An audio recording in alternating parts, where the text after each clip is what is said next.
What's good, party people? I'm Lonnie Appleton. I'm a healthy family advocate. I advocate for the health and restoration or the healthy restoration of our family to our culture and to us waking up to who the fuck we are in this lifetime. Right here, right now, I am reading the Bible. Yes, I cussed and said Bible in the same sentence.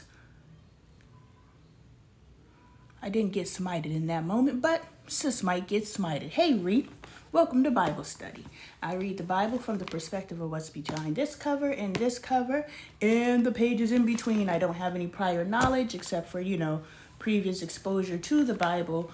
I don't have any reference points. I'm not here to argue the validity or, whether it's a book of lies or a book of truths. I'm not here to argue religion.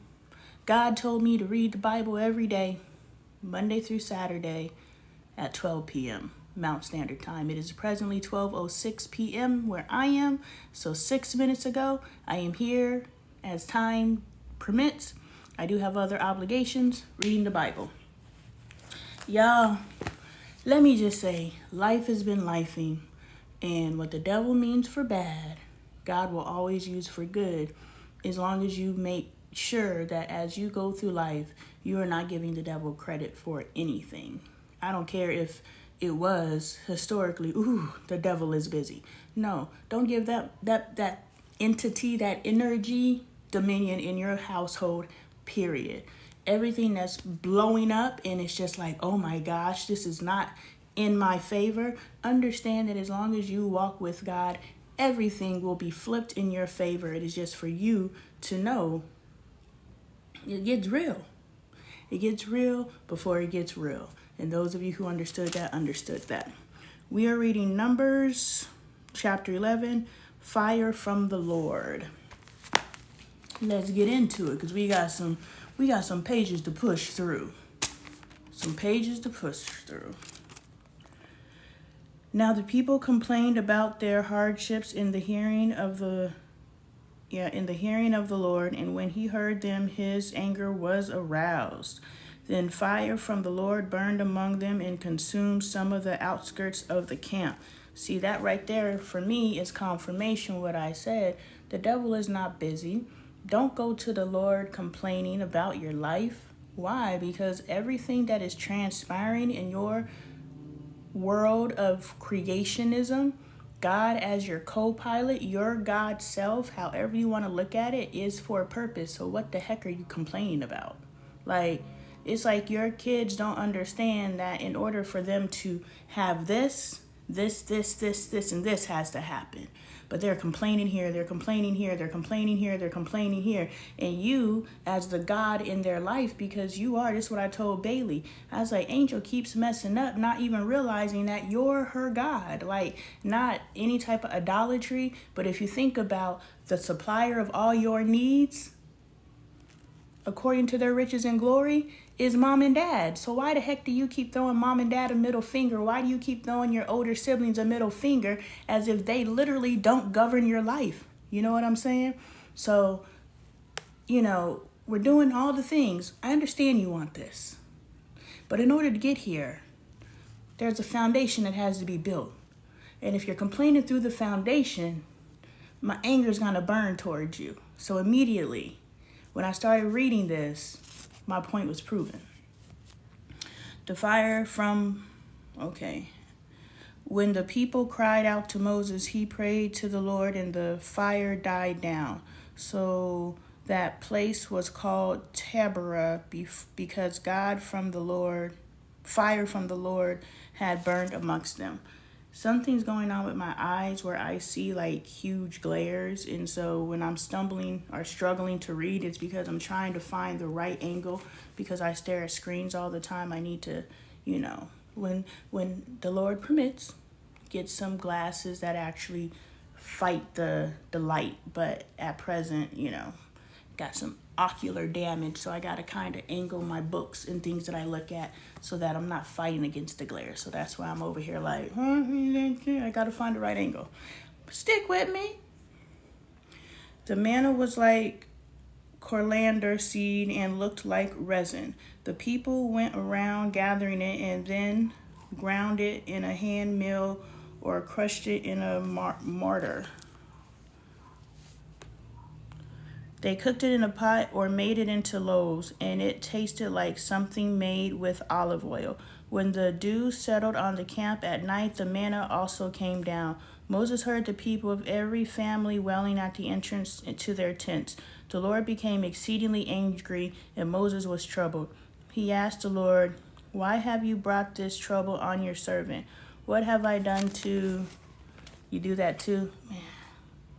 We're gonna find our angle, right? We're gonna find the right angle in life. We're gonna find the right angle in life, and we're gonna work it out, sis. There's always a workaround.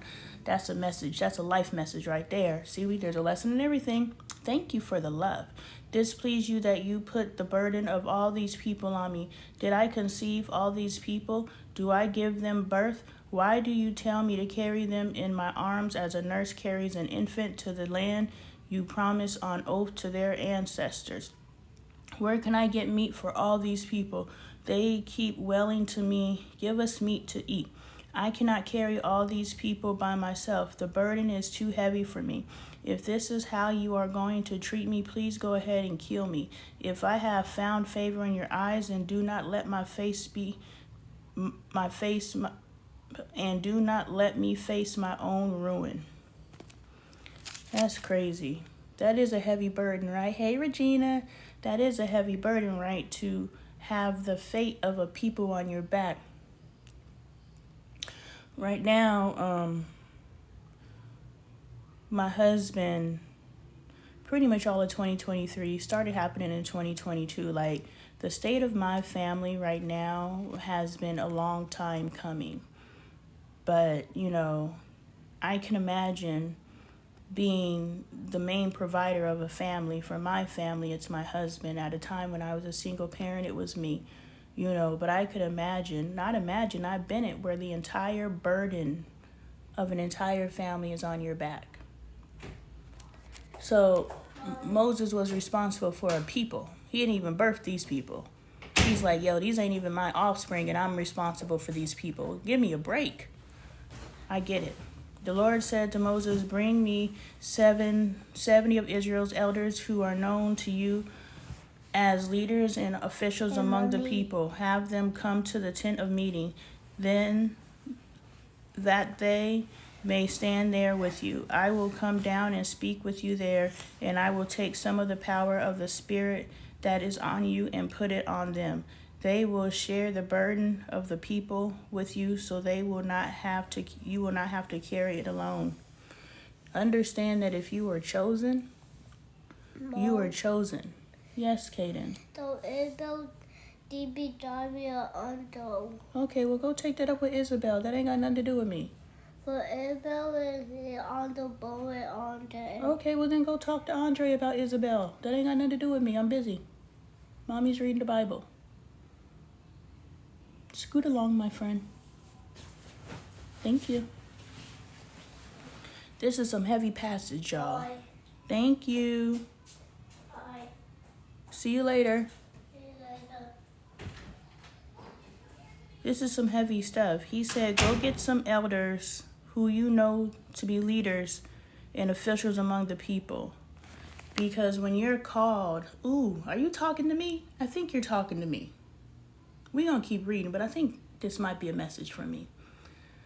But when you are called and you are moving in God's ordinance, it is a heavy, heavy load to carry. Because I feel, even in my position as a healthy family advocate, as a person who has stood up and said, yo, not only am I going to heal and restructure, reparent, and reprogram my family, but I'm going to expose the underbelly of what's going on in these households so that we as a people can stop living in the shadows, suffering, replicating another generation of brokenness. And so I know that I have been called in this lifetime to do the work that I'm doing. but it is a huge, huge burden to carry. And even not outside of, okay, speak to it, develop it. Excluding outside of my home.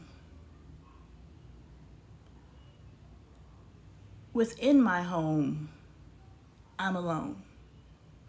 And a lot of you guys who are out here who are restructuring your homes, and your spouse is fighting you tooth and nail. And you're going to God and you're just like, God, I know that you want my family. I know you want my family to be healthy, to move in God, divinity, love. I know this is what you want for us, but I'm out here alone. And my spouse is literally fighting me. I know that you don't want these black families to be broken. I know that's not what you want. I know that you didn't call me to this point so that my family can now be destroyed and we go in our opposite directions.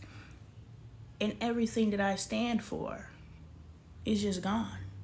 But at the end of the day, we can only control one variable in this factor, right? Ourselves.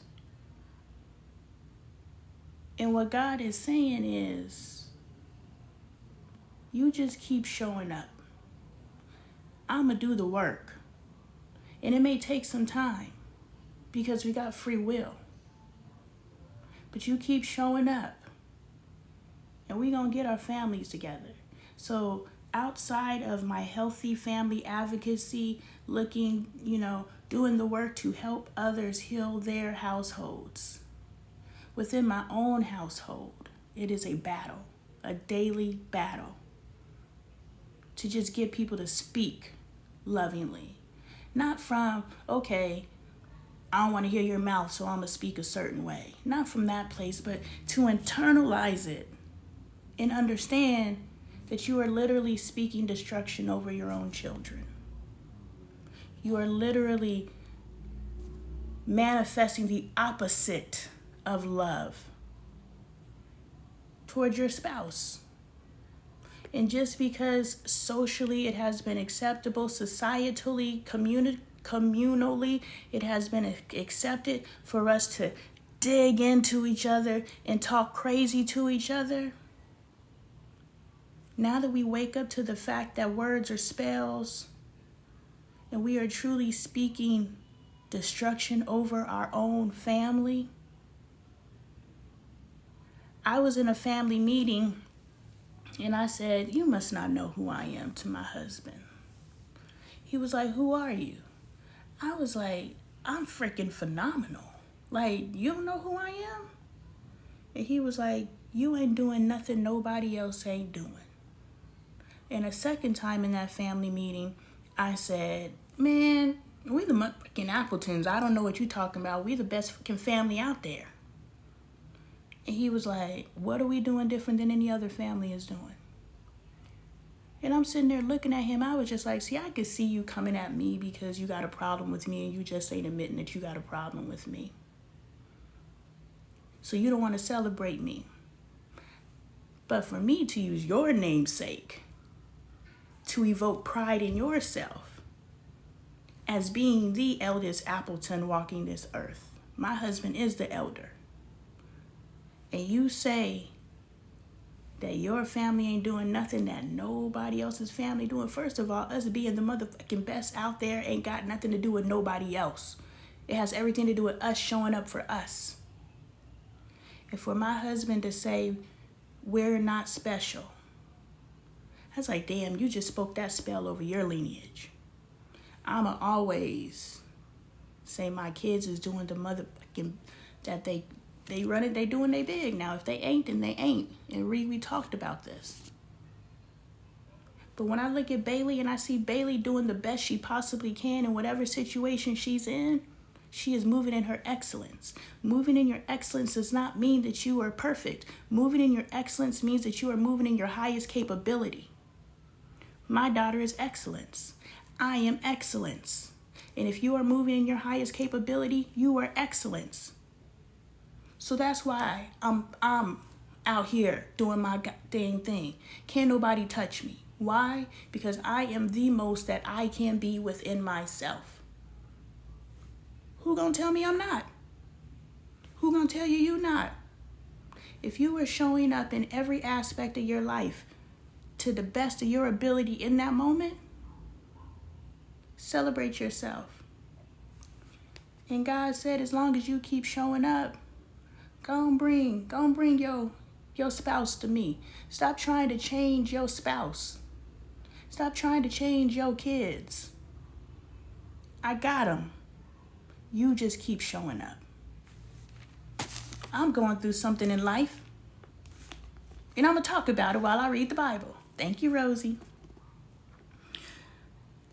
Tell the people, consecrate yourselves in preparation for tomorrow, when you will eat meat. The Lord heard you when you wailed. If only we had meat to eat, we were better off in Egypt. Now the Lord will give you meat, and you will eat it. You will not eat it for just 1 day or 2 days or 5, 10 or 20 days, but for a whole month, until it comes out of your nostrils, and you loathe it. Because you have rejected the Lord who is among you, and have wailed before him, saying, why did we ever leave Egypt? You see how easy we are. You see how easily we turn a blessing into a curse simply because it ain't moving. Ooh, you talking to me. We're going to have this conversation offline, but we will look a gift horse in the mouth and still complain about it. We are programmed to complain. We've been complaining since Egypt. So to not appreciate what is manifesting in our life unless it's moving the way that we want to move is really something we need to work around. The Lord answered Moses, is the Lord's arms too short? Now you will see whether or not what I say will come true for you. All right, Lord, prove me wrong. Please prove me wrong. Show up for me. Please. I need you to show up. I know you got long arms, so go on, swing them babies around and make some moves in my life. I'm telling you. So Moses went out and told the people what the Lord had said. He brought together 70 of their elders and had them stand around the tent. Then the Lord came down on the cloud and spoke with him, and he took some of the power of the Spirit that was on him and put it on the 70 elders. When the Spirit rested on them, just be patient with your spouses. God is going to put the Spirit that rests on you on your spouses. God is going to put the Spirit that it rests on you on your children, and you will be okay. You just have to be in long suffering. You have to go through it and maintain your mental space, maintain your spiritual space and your connectivity to source, because through you, you will save them. The burden is on you because you're the one who's aware. And you must stay in it until they are aware as well. Now, like I told my husband, the success or failure of this marriage is in his hands. I've taken divorce off the table. He will be the causality, which means he's going to have to figure it out. But what God told me just now in reading this, I am not alone. What has been put on me, because I've said this the whole time, I was just like, yo, this is my vision. Of course my family doesn't see it. This is my vision. This was given to me at birth. I came incarnated into this lifetime to do this work. I know beyond a shadow of a doubt. That doesn't mean my husband has. That doesn't mean my children have. I believe that they have, and I believe that I've been gifted with this family because this family is a part of the plan. This is what I believe to be true. Time will reveal. But what I'm saying is, God said, yes, I called you. But what I will do is I will also put this calling, this energy, this spirit that is on you. I will put it on your children. It's already on Bailey. And those of you who've been following it, I've been working on Bailey. And I may have it on video where she's like, stop trying to make me like you. I got a letter from Angel right now that says, stop trying to make me like you. Sis, I am your motherfucking mom. Who am I supposed to try to make you like? I'm supposed to just let you raise yourself and become like the streets and just watch you? Who's supposed to teach you? Stop trying to make me like you. You better get up out of here. That pissed me off. But you know, just when nobody in the house is coming with solutions, but they want to fight the solution that has been brought into the house, is mind-boggling to me. I accept Regina. We gonna figure this out. We deserve it. Our families deserve it. Our community deserves it. Our lineage, our history deserves it. Somebody in my backyard? That sounds way too close to home. I'm sorry, I just gotta know somebody in my backyard. Hold on.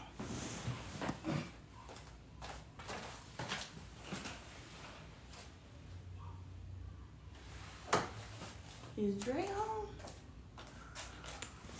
And so my trash cans are back in my backyard, which means somebody's in my backyard, but I don't think that a prowler will put my trash cans back.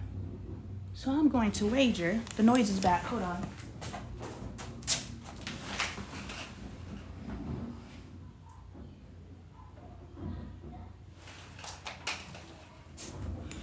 Okay, it's Bailey. All right. I was like, I hear somebody in my backyard, and ain't nobody walked past me, which means somebody came in that way. And I just had to see, you know, chitty chitty bang bang if that's what it needs to be. Pull up in the Appleton household unannounced if you want to. Anyway, let's read the Bible. However, 2 men whose names were Eldad and Medad had remained in the camp. They were listed among the elders, but did not go out to the tent. Yet the Spirit also rested on them, and they prophesied in the camp. A young man ran and told Moses, Eldad and Medad are prophesying in the camp. Joshua, son of Nun, who had been Moses' aide since youth, spoke up and said, Moses, my Lord, stop them. But Moses replied, Are you jealous for my sake? I wish that all the Lord's people were prophets, and that the Lord would put his Spirit on them. That's just what the book says, and I'm going to ride with that one besides the other stuff the Bible says about being a prophetic and seeing stuff. I like that, Moses. I rock with that. Then Moses and the elders of Israel returned to the camp. Hold up. I wish that the Lord's people were prophets and that the Lord would put his Spirit on them. Then Moses and the elders of Israel returned to the camp. The book is starting to get interesting again, y'all. I'm excited. We got some stories to tell now. I just got to get my eyes to work right. Now a wind went out from the Lord and drove quail in from the sea. It scattered them up to 2 cubits deep all around the camp, as far as days walk in any direction. All the day and night and all the next day the people went out and gathered quail. No one gathered less than 10 homers.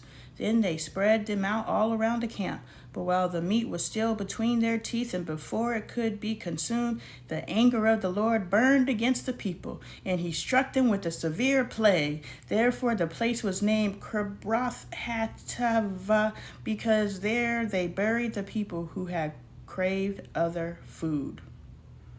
God gonna tempt you, right? They supposed to only be eating manna, I think. Because remember, like a verse or so ago, he said we don't eat so much meat, we start hating meat. So I thought the quail was the meat.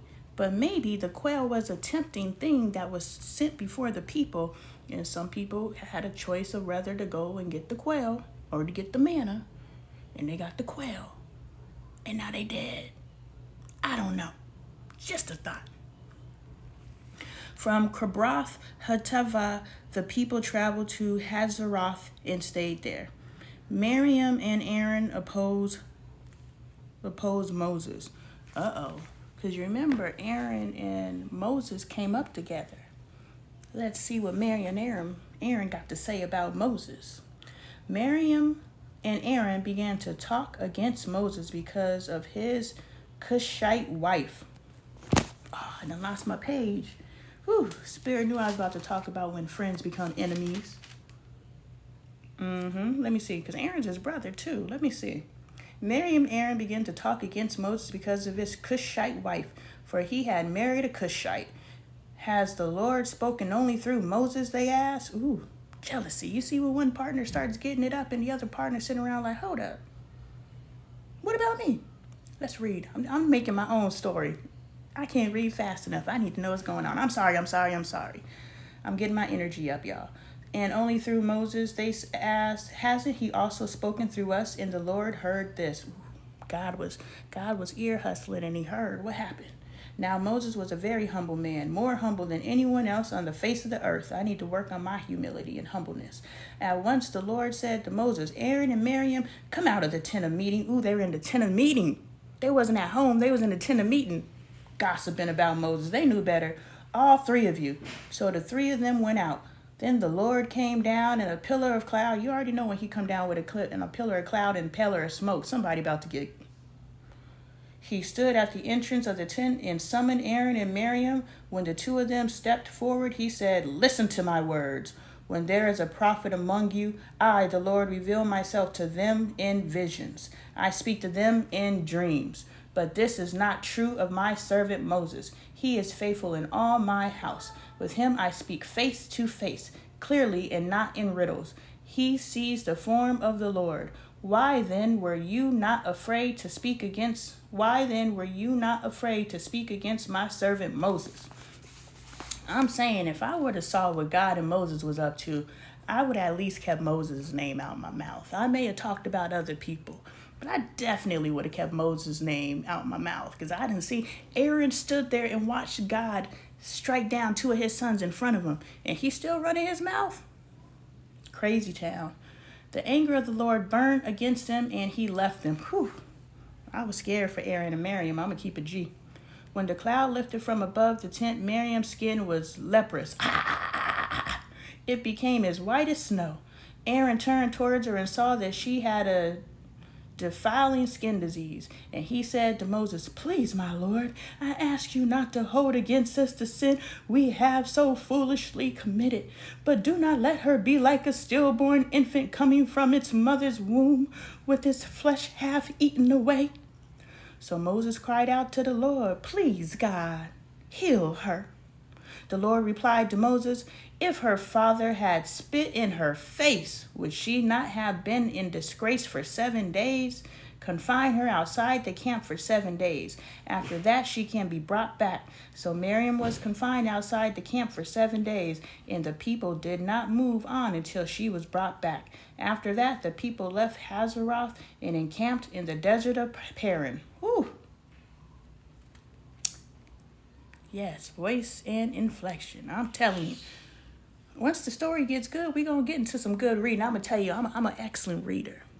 I am an elementary school teacher. I know how to read a story. We just got to get to something worth reading, and we done got into some good stuff. I was like, oh, what's going to happen with Miriam? Aaron, you too. You should know better, Aaron. You done seen the hands of God smiting in your face, and you still going to put his name in your mouth.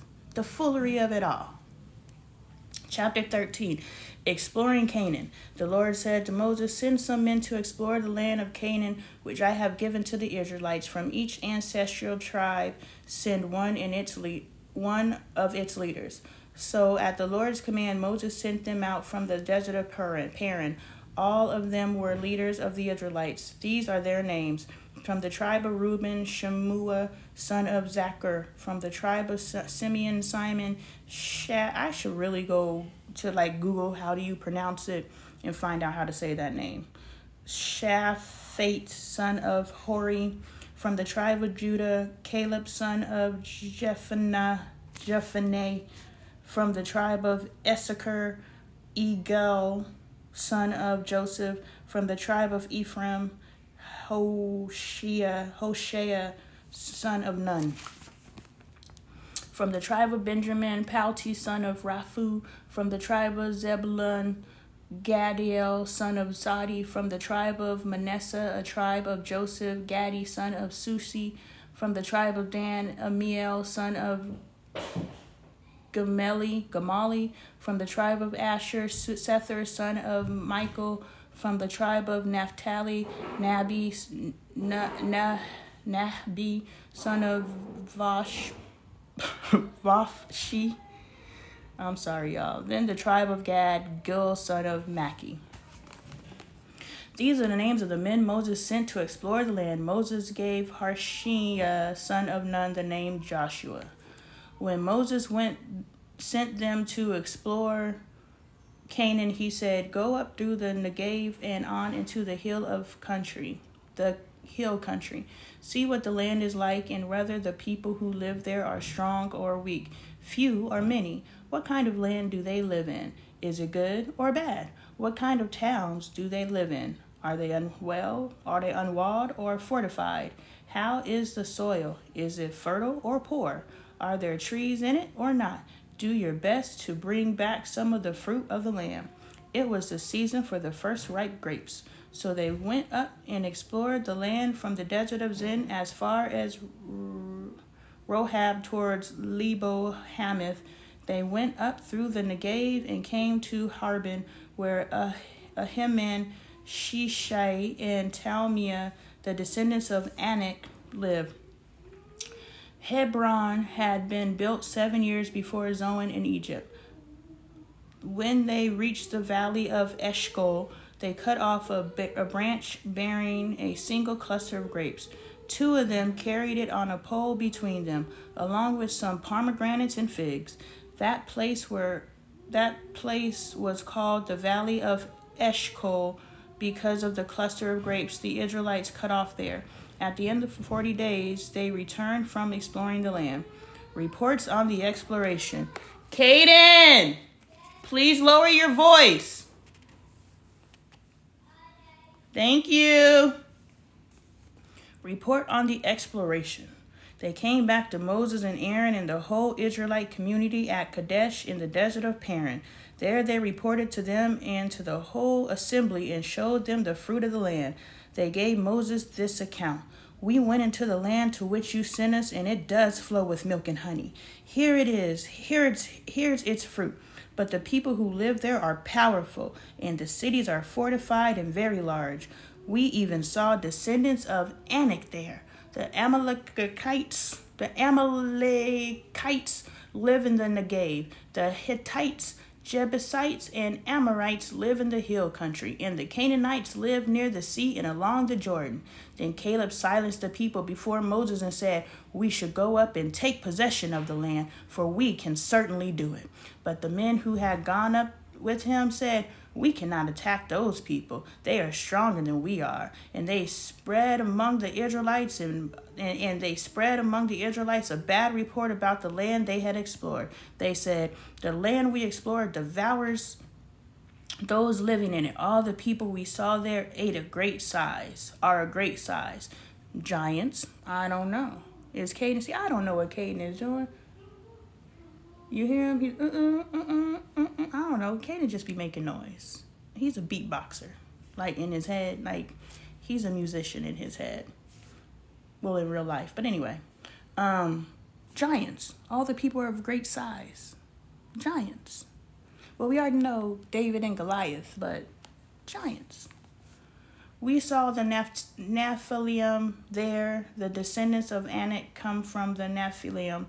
We seemed like grasshoppers in our own eyes, and we looked the same to them." Giants. The people rebelled, chapter 14. That night, all the members of the community raised their voices and wept aloud. Oh man, they complaining again, y'all. All the Israelites grumbled against Moses and Aaron, and the whole assembly said to them, "If only we had died in Egypt." How many times in the midst of your blessing, this is definitely a lesson for me. How many times in the midst of your blessing do you be like, dang, if I would have just stayed the same?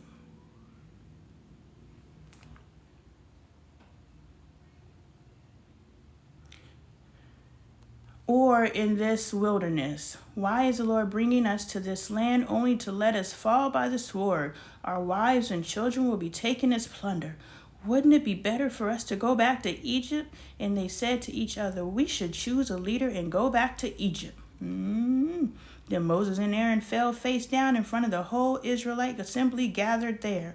Joshua son of Nun and Caleb son of Jephunneh, who were among those who had explored the land, tore their clothes, and said to the entire Israelite assembly, "The land we passed through and explored is exceedingly good.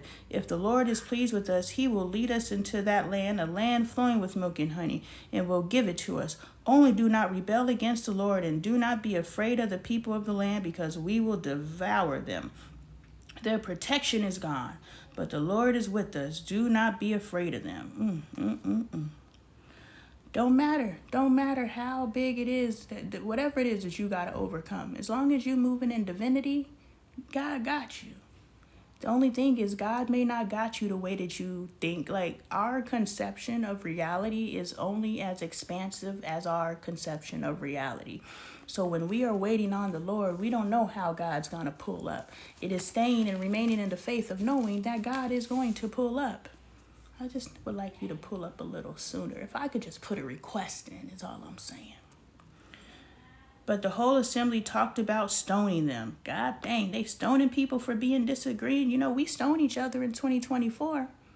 We counsel each other for having an opinion outside of everybody else's opinion. I was watching that Monique interview on Club Shay Shay, and she was talking about how when Tyler Perry spread that rumor that she was difficult to work with and everybody stopped working with her, she lost tens of millions of dollars. That is the equivalent of stoning someone in 2024, cutting them off from all resources simply because they have an opinion other than yours is the equivalent of stoning somebody in 2024. We still do it. And we do it to each other. For the simplest of things. But the whole assembly talked about stoning them. Then the glory of the Lord appeared at the tent of meeting to all the Israelites. The Lord said to Moses, "How long will these people treat me with contempt? How long will they refuse to believe in me in spite of all the signs I have performed among them?" Ooh.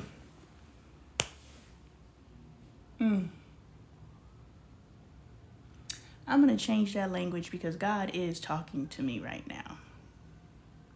The thoughts that I was entertaining prior to this, I'm going to just keep it G. I'm tired of the signs. I want actual I want the things to materialize. And I'm not tired of the signs because can you imagine working towards something and there's no signs at all? So you don't know what the heck is going on and then it just pops in. So I appreciate the signs, but I have been getting signs my entire life. Like, when is the actual going to materialize? You know, I know, whatever. I'm not going to have this conversation with you guys. I've had it with God. But I'm going to change the language of this because the Lord said to Moses, "How long will you treat me with contempt? How long will you refuse to believe in me in spite of all the signs I have performed among you? I will strike them." We're going to change it back to them for this part because we don't want to get struck. "I will strike them down with a plague and destroy them, but I will make you into a nation greater and stronger than they." Moses said to the Lord, "Then the Egyptians will hear about it. By your power you brought these people up from among them, and they will tell the inhabitants of this land about it. They have already heard that you, Lord, are with these people, and that you, Lord, have been seen face to face, that your cloud stays over them, and that you go before them in a pillar of cloud by day and a pillar of fire by night. If you put all these people to death, leaving none alive, the nations who have heard that report about you will say, 'The Lord was not able to bring these people into the land he promised them on oath, so he slaughtered them in the wilderness.'" Ooh, I'm trying not to cry, y'all, because this is so powerful right now. I'm thinking Moses is doing a Jesus something right now. Like, intercessory, like, hey, you don't want to kill him. Just think about it, God. But this is really powerful for me. This should be powerful for anyone who is doing a work in their life, okay, throat chakra, regardless of what the work is that you're doing in your life. If you are doing work and you are partnering with God, and you're like, "Yo, I'm here, I'm showing up. What time is it? 12 45. I wonder if the kids are home from school. Michael said they had a half a day, but he said they had a half a day yesterday. Anyway, time will reveal who's at the door. You know, if you're out here doing the work and you're just like, yo, what's going on?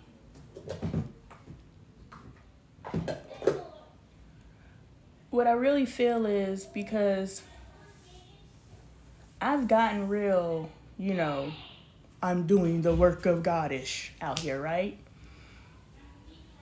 Now, so we're in two places, right? Either God is not telling me to do this and I'm doing this for myself.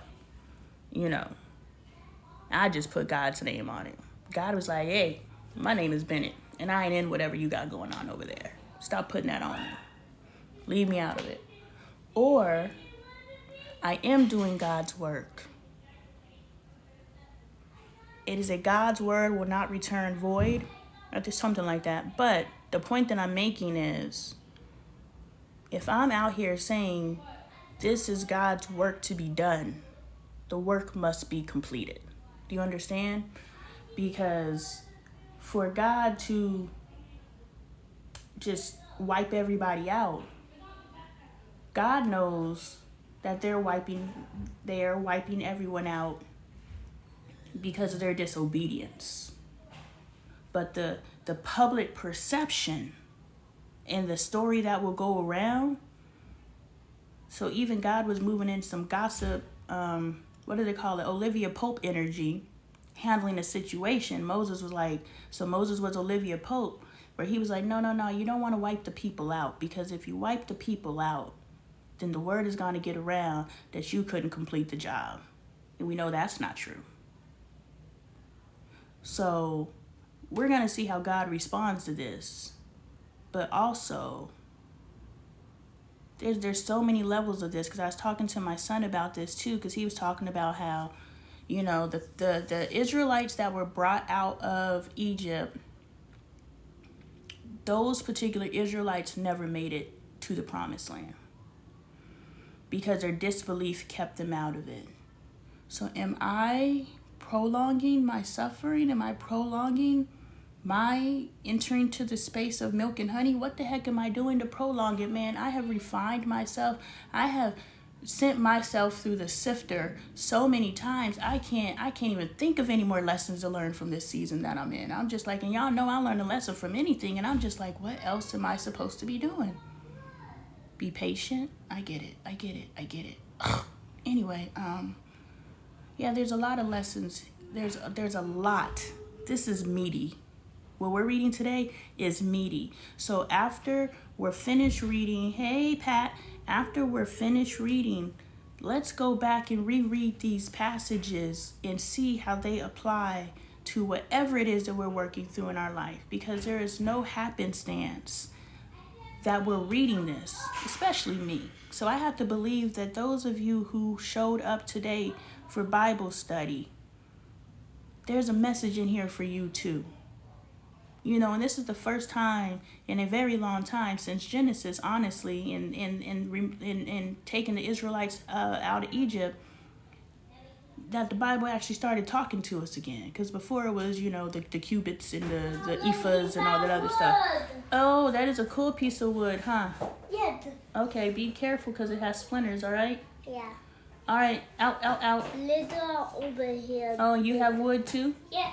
That's awesome. I think they're mine, but shares my brother. Thank you for sharing. What are you supposed to do when you come home? Get it done. And do you have soap between your fingers? Open your fingers. Do you still have soap between your fingers? Okay, make sure you rinse your hands. Don't just wipe them on your shirt. Actually rinse them. I have a second shirt. Oh, I see. So I can use that towel.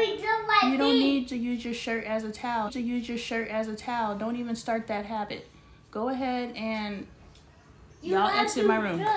Okay, out. I will do that. Okay, out. And go put your shoes up in your closet. Okay. Welcome home. Yay, I love home. I love home too. Hey, can I borrow that wood in the bathroom? Yeah, you can. Yes. What are you going to do with it? I'm gonna make Hold on, my y'all. own project. It's not for school. I'm just gonna make my masterpiece. All right, yes, you can use it. But I need help. Are you going to acknowledge that I gave it to you? Thank you. You're welcome, dear. Love you. Love you as well. See you later. Yes, it is for me. It's for all of us, friends. So let's walk away. I'm definitely, but I also want to plant the seed for you guys. Let's definitely, after the entertainment and the sisterhood, you know, let's go back and reread today's scriptures, because in journal from today's scriptures, because God is speaking very loud and clear. Very loud and clear. I love it. He is making a master. I know he's making a I know, right? Us artsy fartsies, we're like, ooh, young masterpiece. I love his vocabulary. They all have already heard that you, the Lord, Now may the Lord's strength be displayed just as you have declared.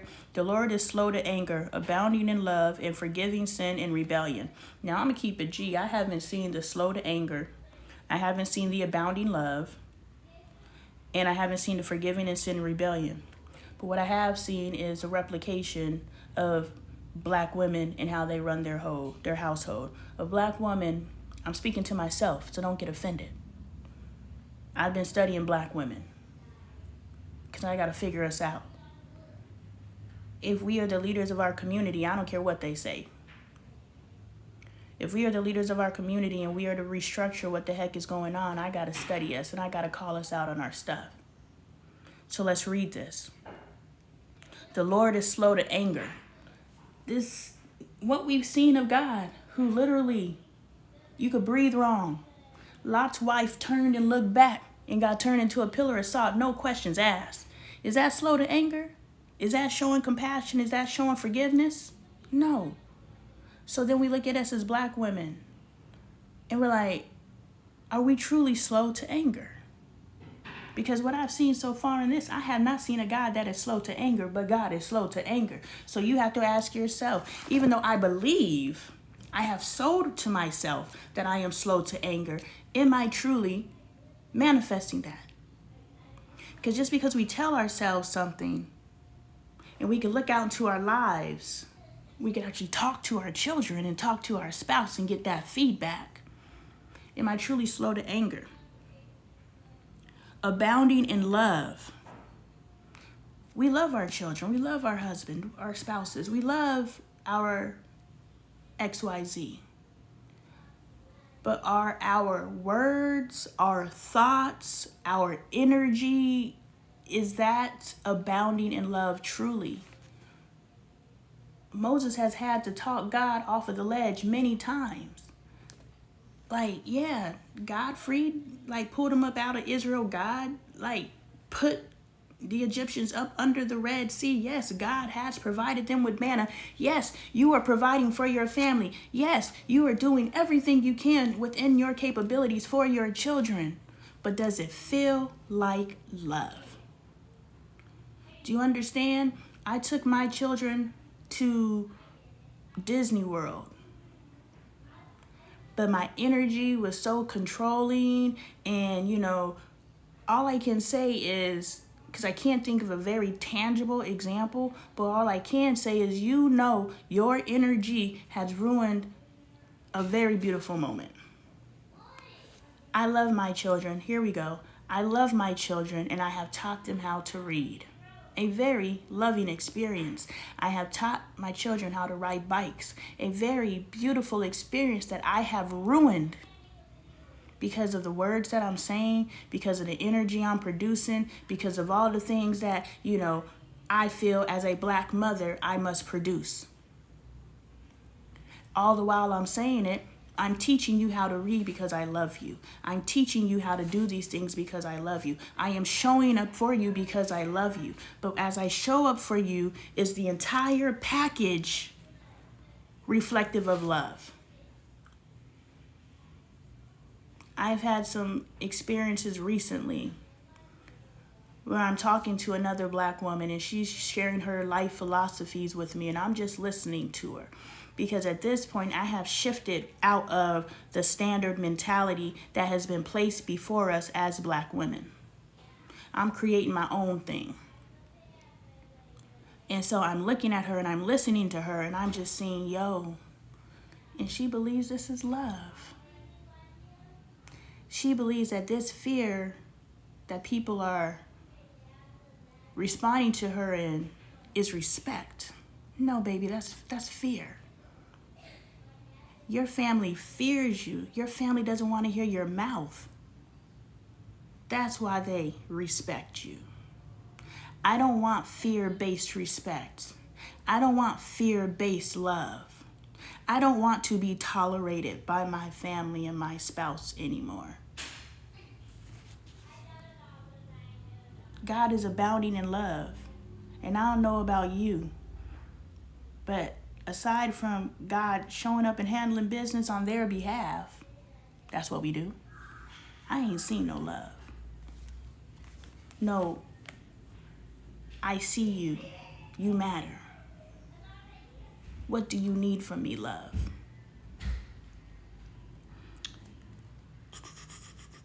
And forgiving sin and rebellion.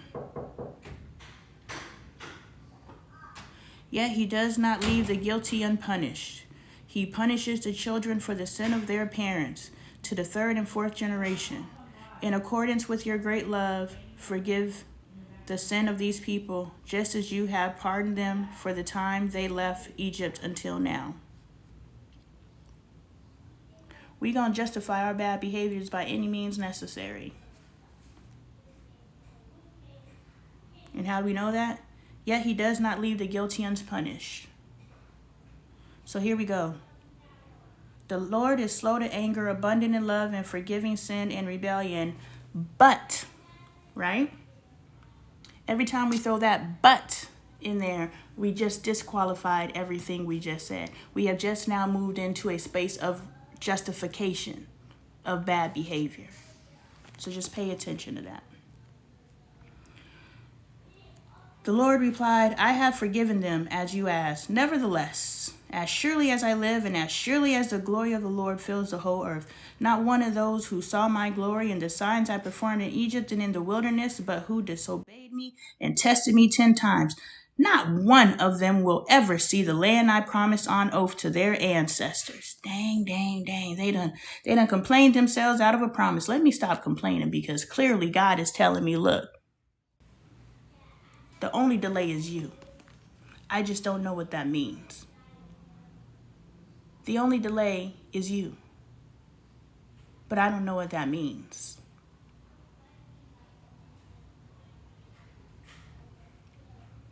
No one who has treated me with contempt will ever see it. But because my servant Caleb has a different spirit and follows me wholeheartedly, I will bring him into the land as he went to.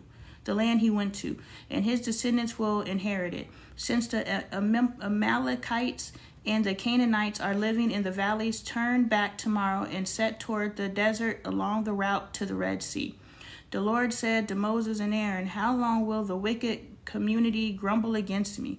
I have heard the complaints of these grumbling Israelites. So tell them, as surely as I live, declares the Lord, I will do to you the very thing I heard you say. In this wilderness, your bodies will fall. Every one of you 20 years old or more who has counted in the census and who has grumbled against me. Not one of you will enter the land that I swore with uplifted hand to make your home, except Caleb son of Jephunneh and Joshua son of Nun. As for your children that you said would be taken as plunder, I will bring them in to enjoy the land you have rejected. But as for you, your bodies will fall in this wilderness. Your children will be shepherds here for 40 years, suffering for your unfaithfulness, until the last of your bodies lies in the wilderness for 40 years, 1 year for each of the 40 days you explored the land. You will suffer for your sins and know what it is like to have me against you. Oh. I feel like I need to put this book down because I'm just like, let me stop asking questions. Let me just put my head down. And I don't know what I'm supposed to do, but I ain't trying to prolong nothing, and I sure as heck ain't trying to put it on the heads of my children. I, the Lord, have spoken, and I will surely do these things to this whole wicked community, which has banded together against me. They will meet their end in this wilderness. Here they will die. So the men Moses had sent to explore the land who returned and made the whole community grumble against him by spreading a bad report about it. These men who were responsible for spreading the bad report about the land were struck down and died of a plague before the Lord. Of the men who went to explore the land, only Joshua, son of Nun, and Caleb, son of Jephunneh, survived. Don't lie on God, y'all. Don't discourage people. Just because you look over the fence and you see something beautiful, but you don't want, this is crabs in the barrel mentality, right? Just because you look over the wall and you see something beautiful and you're just like, ooh, I gotta get it because there's not enough for everybody. I don't know where that I know where that mentality came from, but let's move past that. We manifest crabs in the barrel mentality all the fucking time. Lack mentality, no matter how it manifests, and that's not money only. It's every aspect of our life where we are rushing because we think we must rush to get. Time is an illusion. So thinking that there is a scarcity is started in time. Time is the first place that we started thinking in lack. I don't know what that means, but it means something.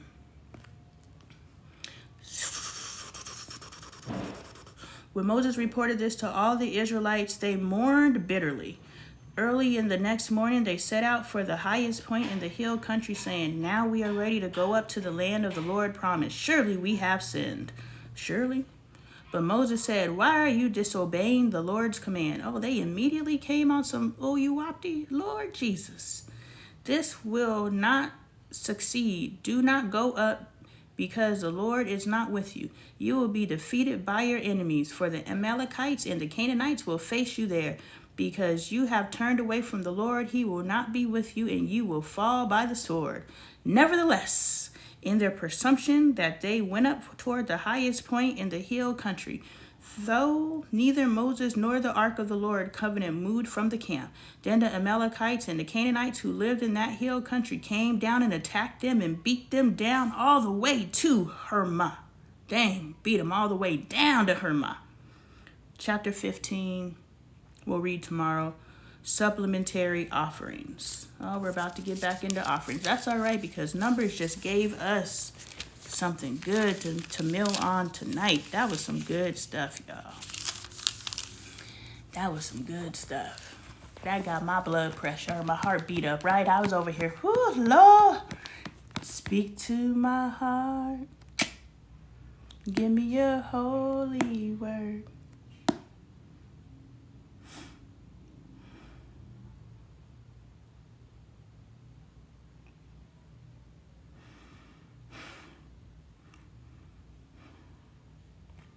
If I can't hear from you, then I'll know what to do. I won't go alone. I'll never go on my own. Just let your spirit guide. And I don't know the rest of the song. Speak to my heart, Lord. We got a word today, y'all. Don't worry, I'm emotional. This is what I do. Rock with me long enough, y'all gonna see all kinds of ascensions on video. This is just what I do. This is how I heal through. Speak to my heart, Lord. Amen. That's my jam. All right. In closing, we got the way that we read the Bible is we read the Bible at the end. We journal. We write about how we can either apply or restructure. There's some restructuring that I received from here today. How can we move forward? So we journal from that perspective. We're using the Bible to grow ourselves as a human, as a friend, as a mother, as a lover, as a whatever it is, in your craft. You're growing yourself, and you can apply whatever it is that you need. You literally can just open the Bible up to a verse. The righteous perish, and no one takes it to heart. and the devout are taken away, and no one understands that the righteous are taken away to be spared from evil. For those who walk uprightly enter into peace. They find rest as they lie in death. Well, I know that the righteous will perish. I don't know what the heck that means. What I really received from that real quick was it's just like sometimes you are removed from certain situations and you think it's a punishment, but in reality you were removed from the situation to save your life. I'm Lonnie Appleton. I'm a healthy family advocate. I come here daily, Monday through Saturday as time permits, 12 p.m. Mountain Standard Time. It is 1:05, so an hour and 5 minutes ago, I go live daily to read the Bible. Join me, tell a friend, help grow the community. I'm very much appreciative of those of you who show up every day to get the word. I truly am. I'm thankful for you. You can support the community. Bailey's redirecting and correcting in the background. But yeah, the girls have been fighting, y'all. The girls have been fighting, and everybody's been fighting. Have people been fighting in your house? The energy is crazy. I've been hearing all kinds of stories about this moon energy and this. The Billy, the mother with the my and the Billy, all we want be mean all day long. All we want day or night, they people dump away all day long. I'm sorry. You should go resolve that with Bailey. And what are you crying about? What are you still walking around with your shoes on for? Anyway, y'all, you can support the community by donating to the Cash App, support the community by shopping the merch, buy the books, book my coaching services. Did she just throw your wood away? What happened with the wood? I was just stabbing it because I was bored. I didn't know what to do with it. So you were stabbing it? What are you stabbing? What were you stabbing? Wood. Tell your sister to come here. All right, y'all. I've got to get into mother mode. Mom. And I'll see y'all tomorrow. Saturday. Yeah, I don't have nothing to do tomorrow. So I'll be here tomorrow at noon. Mom, I'll see you guys. Joined. All right, y'all. Bye. Now what happened? Why did you throw his wood away?